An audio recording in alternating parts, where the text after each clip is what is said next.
UP में फिर आएगा झमाझम बारिश का दौर, 34 जिलों में आंधी पानी का अलर्ट। यूपी में देश की पहली विस्टाडोम रेल सेवा शुरू, अब ट्रेन से कर सकेंगे जंगल की सैर। यूपी में ग्रीन रेवोल्यूशन की तैयारी, 2030 तक प्रदेश का हरित आवरण होगा 20%। यूपी के हापुड़ से फर्जी डिग्री देने वाली यूनिवर्सिटी पर एसटीएफ का छापा, चेयरमैन समेत 10 गिरफ्तार। महिला ड्रग तस्करों के खिलाफ योगी सरकार का सख्त एक्शन, होटल, रिजॉर्ट और फार्म हाउसों में होगी चेकिंग।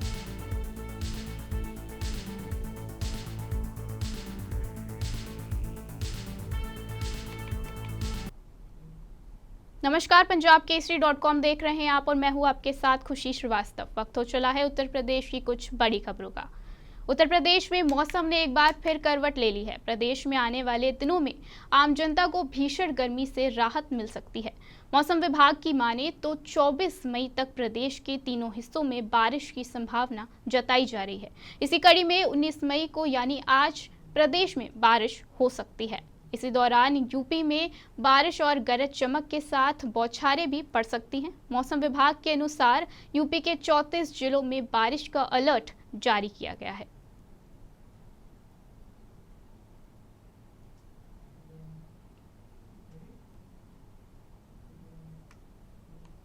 अब यूपी के जंगलों की खूबसूरती का दीदार सिर्फ जीप या हाथी की सवारी से नहीं, बल्कि ट्रेन की आरामदायक यात्रा से भी किया जा सकता है। योगी सरकार ने इको टूरिज्म और पर्यटन को बढ़ावा देने की दिशा में एक और बड़ा कदम उठाया है। राज्य सरकार ने पर्यटकों को जंगल का रोमांचक अनुभव देने के लिए दुधवा टाइगर रिजर्व से कतर्निया घाट वाइल्ड लाइफ सेंचुरी तक विस्टाडोम ट्रेन सेवा शुरू कर दी है। इसी के साथ उत्तर प्रदेश देश का पहला ऐसा राज्य बन चुका है जहां जंगल की सफारी का अनुभव अब विस्टाडोम ट्रेन से किया जा सकता है। आइए जानते हैं कि पर्यटन विभाग के डायरेक्टर प्रखर मिश्रा ने इस विषय पर क्या कुछ कहा। दुधवा टाइगर रिजर्व में आ रहे पर्यटकों को एक नया अनुभव प्रदान करने के लिए उत्तर प्रदेश इको पर्यटन विकास बोर्ड के प्रयासों से भारतीय रेल द्वारा विस्टाडोम कोच सेवा आरंभ की गई है। इसके माध्यम से पर्यटक एक ट्रेन सफारी का आनंद ले सकते हैं, जो भारत में और किसी टाइगर रिजर्व में उपलब्ध नहीं है।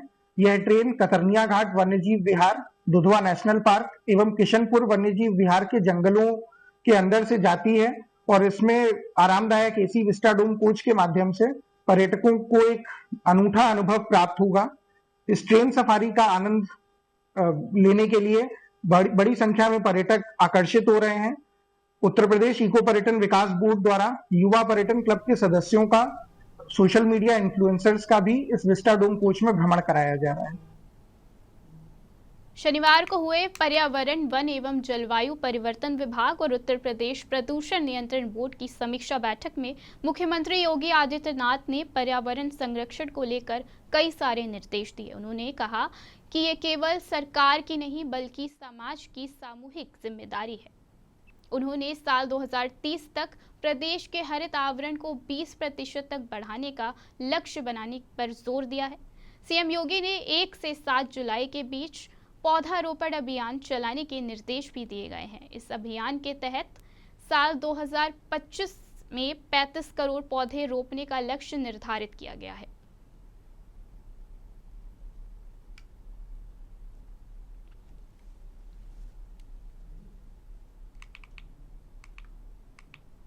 यूपीएसटीएफ ने हापुड़ में मुनार यूनिवर्सिटी के चेयरमैन विजेंद्र सिंह हुड्डा को फर्जीवाड़े के आरोप में गिरफ्तार किया है। एसटीएफ ने मुनार यूनिवर्सिटी के चेयरपर्सन विजेंद्र सिंह हुड्डा समेत 10 आरोपियों को फर्जीवाड़े के जुर्म में गिरफ्तार किया है। ये racket LLB, B pharma, D pharma, B Tech समेत कई कोर्सेज की फर्जी डिग्रियां बनाकर बेच रही थी। छापेमारी के दौरान 1500 से ज्यादा फर्जी डिग्रियां बरामद हुई। 50,000 से लेकर 5 लाख रुपए तक इन डिग्रियों को बेचा जाता था, जिनका इस्तेमाल कई सरकारी और प्राइवेट फर्म्स में नौकरी के लिए किए जाने की आशंका थी।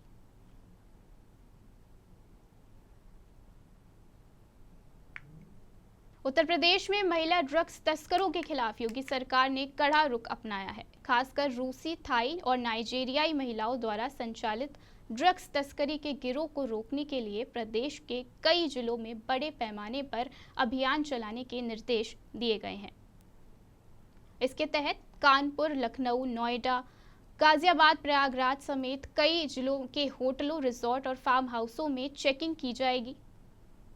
सरकार की ये कार्रवाई न केवल तस्करों को पकड़ने में काम आएगी, बल्कि राज्य में ड्रग्स के बढ़ते प्रकोप को रोकने में भी कारगर साबित होगी।